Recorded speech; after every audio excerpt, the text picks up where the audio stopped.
సమంత అనారోగ్య సమస్యల కారణంగా ఏడాది పాటు సినిమాలకు షూటింగ్స్కు బ్రేక్ తీసుకున్న విషయం తెలిసిందే. గత ఏడాది నుంచి విశ్రాంతి తీసుకుంటూ విదేశాల్లో చక్కర్లు కొడుతున్న సమంత తిరిగి షూటింగ్స్కు హాజరు అయ్యేందుకు రెడీ అవుతున్నట్లు ఆమె సన్నిహితుల ద్వారా తెలుస్తోంది.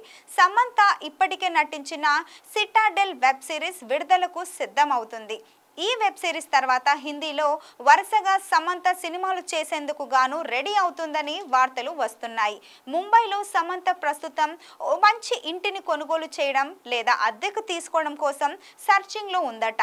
ముంబైకి చెందిన ఆమె సన్నిహితులు ఇంటి విషయంలో ఆమెకు సహాయం చేస్తున్నారు. సౌత్లో ఆమె ఓకే అనాలే గాని ఒకేసారి 4-5 ఆఫర్లు వస్తాయి. కానీ శామ్ మాత్రం సైలెంట్గా ముంబై చెక్కేసే ప్రయత్నాలు చేస్తున్నట్టు ఆమె సన్నిహితులు మాట్లాడుకునే విషయాలను బట్టి అర్థమవుతుంది. పర్సనల్ ప్రాబ్లమ్స్ మరియు బాలీవుడ్లో దక్కిన గుర్తింపు కారణంగా ఇకపై పూర్తిగా హిందీ సినిమాల ఇండస్ట్రీలోనే సినిమాలు చేయాలనే నిర్ణయానికి సమంత వచ్చిందనే టాక్ వినిపిస్తోంది.